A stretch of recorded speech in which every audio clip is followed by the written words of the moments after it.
Karomah dan ijazah Hadratus Syekh Hasyim Asy'ari. Ketika Hasyim Asy'ari muda berangkat nyantri ke pesantren yang diasuh Kiai Haji Muhammad Kholil bin Abdul Latif Bangkalan Madura, Hasyim Asy'ari muda langsung diuji oleh sang guru. Hasyim Asy'ari muda disuruh naik ke atas pohon bambu, sementara Kiai Kholil terus mengawasi dari bawah sembari memberi isyarat agar terus naik sampai ke pucuk pohon bambu tersebut.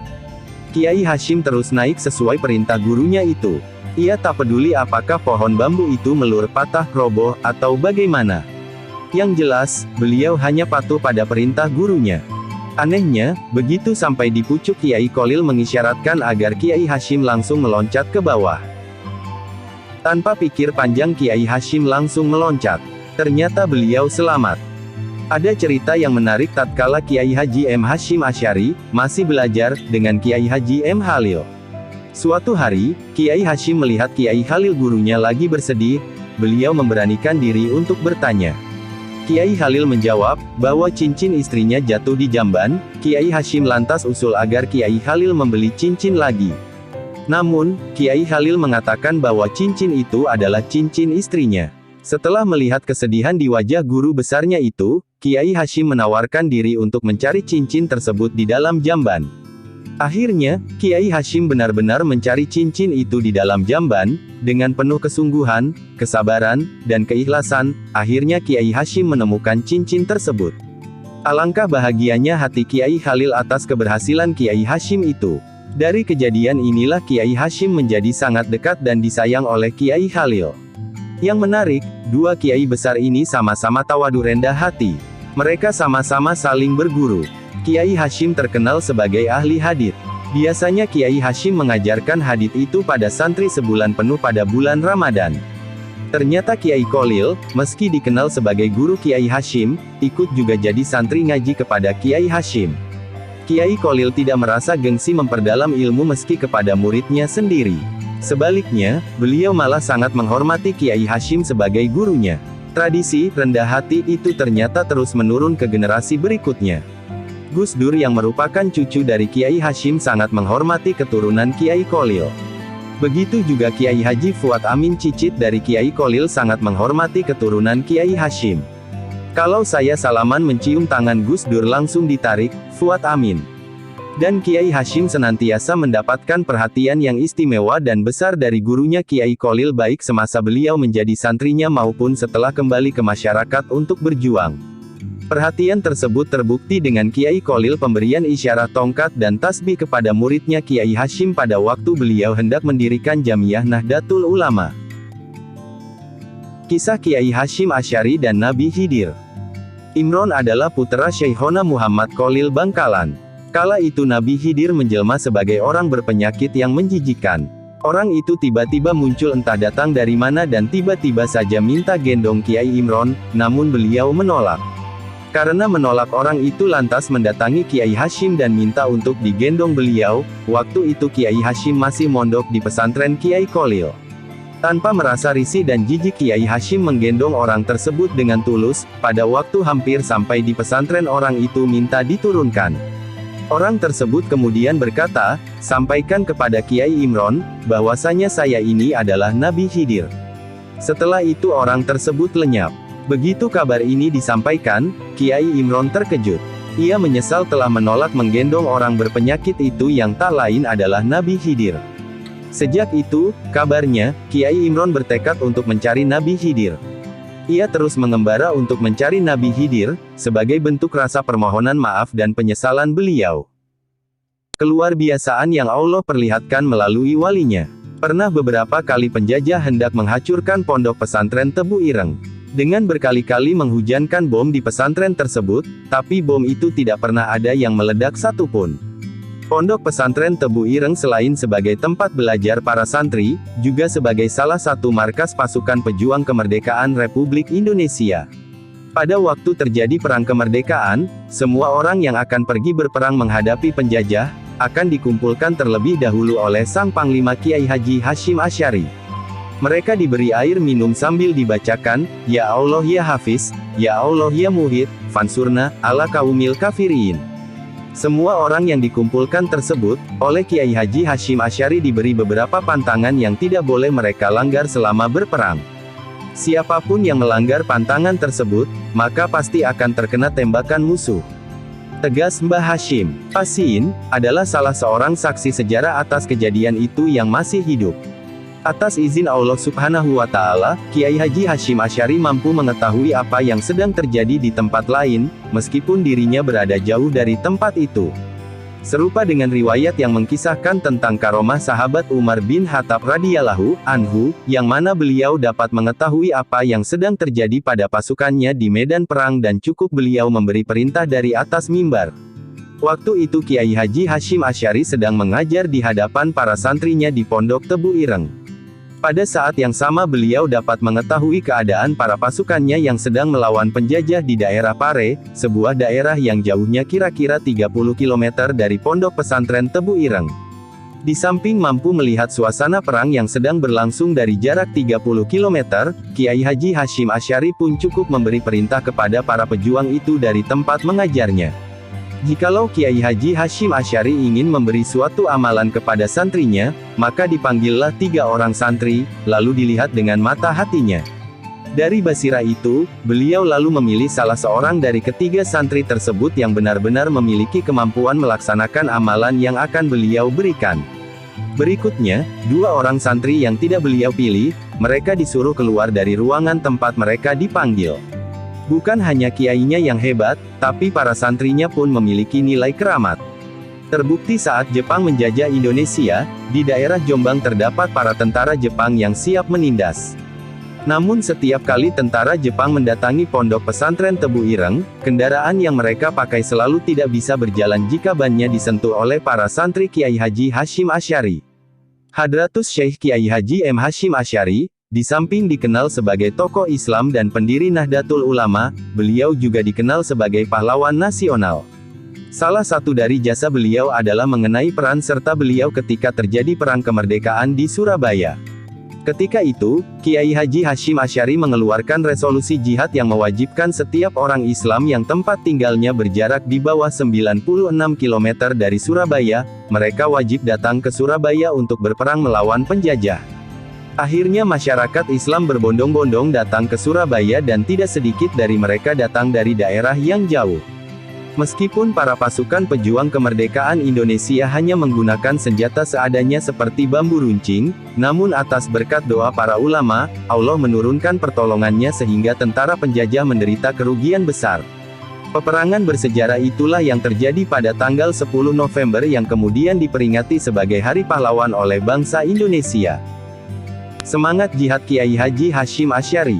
Tepat pada tanggal 21-22 Oktober tahun 1945, Kiai Haji Hasyim Asy'ari mengumpulkan wakil-wakil dari cabang Nahdlatul Ulama di seluruh Jawa dan Madura di Surabaya.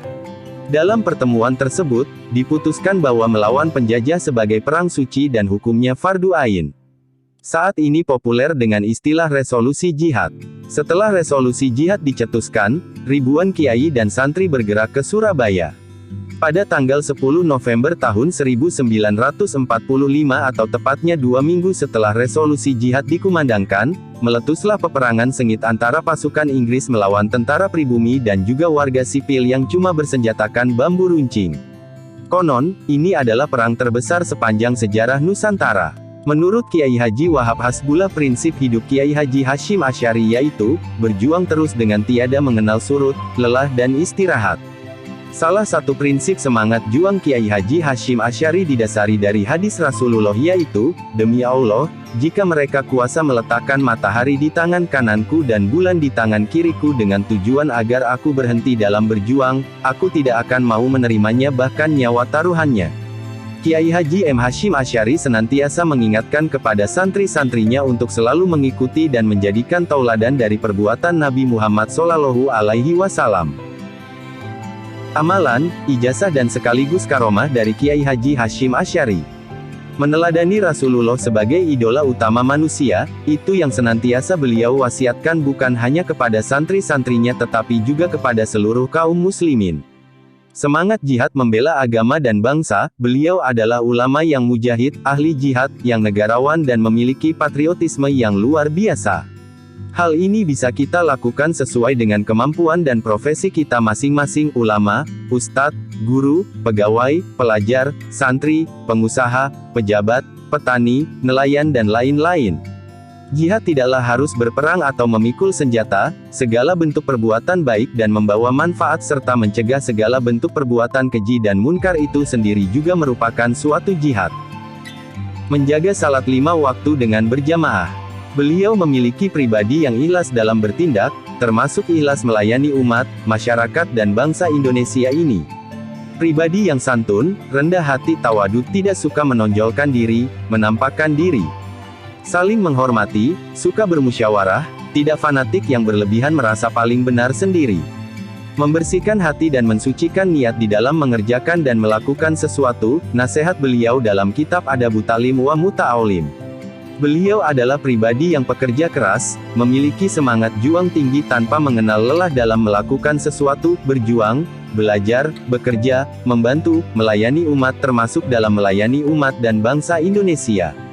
Itulah karomah besar Hadratus Syekh Muhammad Hasyim Asy'ari yang telah Allah anugerahkan kepada beliau, juga sekaligus ijazah yang beliau berikan kepada santri-santrinya dan seluruh kaum muslimin, agar bisa diamalkan dalam kehidupan sehari-hari di dalam beragama, berkeluarga, bermasyarakat dan berbangsa. Terkadang kita sering-sering terpesona oleh kekeramatan, kehebatan dan kesaktian beberapa ulama atau kiai tertentu.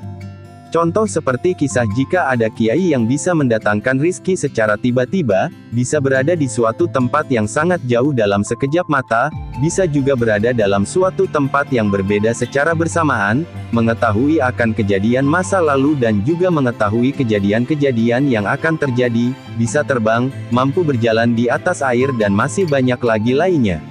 Itu membuat kita terkagum-kagum, padahal semua itu tiada mustahil dan sangatlah mudah bagi Allah.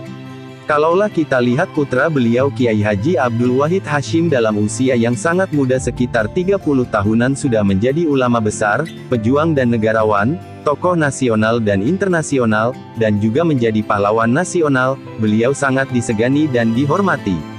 Kiai Haji Abdul Wahid Hasyim meninggal dalam usia sangat muda 39 tahun. Mungkin karena sangat sayangnya Allah kepada beliau sehingga di dalam usia beliau yang masih sangat muda, Allah memanggil beliau untuk menghadap keharibaannya, wa'allahu alam. Masih belum ada sampai sekarang ini tokoh, ulama kiai di Indonesia yang usianya sangat muda sekitar 30 tahunan sudah menjadi ulama besar sekaligus tokoh nasional dan internasional kecuali hanya beliau sendiri Kiai Haji Abdul Wahid Hasyim. Rata-rata kebanyakan yang menjadi tokoh ulama kiai besar di Indonesia jika usianya sudah mencapai hampir 60 tahunan. Menurut putri beliau Ibu Lili Khadijah Wahid, bahwanya beliau ini Kiai Haji M. Hasyim Asy'ari dan Kiai Haji Abdul Wahid Hasyim sangatlah layak disebut walinya Allah. Abdurrahman Wahid atau Gus Dur adalah seorang ulama besar, seniman dan juga negarawan sejati. Sebagian besar orang-orang solihin mengatakan jikalau Gus Dur ini, waliullah, karena memiliki banyak kelebihan dan kemampuan luar biasa. Itu baru anak dan cucunya apalagi kakeknya Hadratus Syekh Muhammad Hasyim Asy'ari, bahkan guru beliau sendiri Kiai Haji M. Kholil yang banyak ulama mengatakan jika beliau itu kutbul aktabnya tanah Jawa sangat menghormati beliau Kiai Haji M. Hasyim Asy'ari. Umat Islam bersedih ketika beliau mangkat. Apabila Syekh Muhammad Kholil Bangkalan terkenal dengan sebutan Syekhona Waliullah, maka Kiai Haji M. Hasyim Asy'ari mendapat gelar Hadratus Syekh, yang artinya Maha Guru atau Tuan Guru Mulia. Gelar ini mutlak diberikan kepada Kiai Hasyim, sebab hampir seluruh ulama tanah Jawa juga pernah berguru kepada beliau. Beliau juga satu-satunya yang memakai gelar Raisul Akbar di organisasi Nahdlatul Ulama, organisasi Islam terbesar di Indonesia bahkan terbesar seantero jagat ini. Meski beliau menyandang banyak gelar seperti yang dituliskan dalam takris atas kitab Sirajut Talibin karya Kiai Ihsan Jampes, hal ini tidak menjadikannya sombong. Beliau tidak pernah menyebutkan gelar itu sama sekali. Padahal beliau adalah orang yang paling pas untuk mendapatkan gelar tersebut. Terbukti pada manuskrip asli karya-karya beliau. Di sana tidak ditemukan embel-embel yang menyertai nama beliau, seperti Kiai, haji, syaikh, alim, apalagi al-alama atau al-arif bila akan tetapi beliau lebih memilih embel-embel yang bersifatnya merendahkan diri kepada Allah. Beliau selalu menulis kata-kata al-fakir, yang fakir, al-hakir, yang hina, sebelum namanya disebut. Inilah salah satu sifat tawadu yang beliau miliki. Bagaimanapun hebatnya manusia hidup di dunia, pasti maut akan menjemputnya. Tak terkecuali, Hadratus Syekh sebagai manusia biasa, beliau dipanggil Allah Subhanahu wa Ta'ala untuk selama-lamanya pada malam bulan Ramadan. Tepatnya tanggal 3 Ramadan 1366 Hijriah, atau tanggal 21 Juli tahun 1947 Masehi, sehingga tepat pada pukul 3 dini hari, innalillahi wa inna ilaihi rajiun besar pun terjadi. Ulama, yang paling disegani seantero jazirah Islam kala itu, telah menghadap ilahi Rabi dengan damai dan sentosa. Meskipun semua masyarakat tahu tanggal wafatnya Hadratus Syekh Hasyim Asy'ari, namun karena wasiatnya, beliau tidak ingin diperingati, dirayakan tiap tahun. Dan makam kuburan beliau sangat sederhana, tiada bedanya dengan makam-makam umum, subhanallah luar biasa. Kepergian Hadratus Syekh Muhammad Hasyim Asy'ari, bukan hanya membawa kesedihan untuk umat Islam di Indonesia, di negara luar pun ikut berduka. Mereka amat merasa kehilangan seorang tokoh dan figur yang mereka banggakan. Semoga dengan kepergian Kiai Hasyim, muncullah Hasyim Asy'ari yang lain, baik dari zuriyah, kerabat, santri, maupun kaum muslimin. Ya Allah, hamba-Mu ini telah dikembalikan kepadamu, maka kasihilah ia dan rahmatilah ia, ya Allah jauhkanlah bumi dari sisinya, dan bukakanlah pintu-pintu langit untuk ruhnya, dan terimalah ia di sisi-Mu dengan penerimaan yang baik. Ya Allah, jika ia melakukan kebaikan maka lipat gandakanlah kebaikannya, dan jika ia melakukan keburukan maka abaikanlah keburukannya. Musyanaf Ibnu Abi Syaibah.